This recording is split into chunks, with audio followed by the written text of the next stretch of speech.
নমস্কার বন্ধুরা, আজ আমার রান্নাঘরে নিয়ে এসেছি যুক্তি ফুলের বড়া। তো যুক্তি ফুলের বড়া করার জন্য প্রথমে আমি যুক্তি ফুল নিলাম। যুক্তি ফুলগুলোকে ভালো করে ধুয়ে ভালো করে জলটা ঝরিয়ে রেখেছিলাম। এরপর আমি নেব একটা থালার মধ্যে আটার গুঁড়ো নেব। আটার গুঁড়োর সাথে মেশাবো আমি মসুর ডালের গুঁড়ো খানিকটা, আর তার সাথে দেব সামান্য নুন আর একটু হলুদ।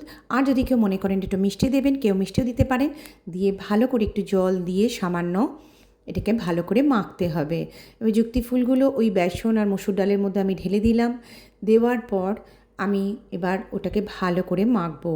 মাখার পর আমি করব কি, এবার একটা প্যান বসিয়েছি, ভালো করে আমি চটকাতে হবে জল দিয়ে। আর কাঁচা লঙ্কা কুচি দিলাম, দেওয়ার পর আমি ভালো করে নাড়াচাড়া করে ওটাকে মাখো মাখো করে মাখতে হবে, যাতে জলটা যেন বেশি না হয়।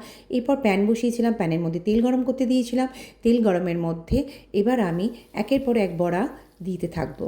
দিয়ে বড়াগুলোকে একটু গ্যাসটা কমিয়ে ভাজলে খুব সুন্দর ভাজা হবে, আর গরম ভাতের সাথে এক অসাধারণ খেতে হয়। যদিও যুক্তি ফুল একটু তিতো, কিন্তু গরম ভাতের সাথে খেতে অসাধারণ লাগে। তো আপনারা রেসিপিটি করে দেখবেন, কেমন লাগলো আপনাদের খেতে আমাকে অবশ্যই জানাবেন।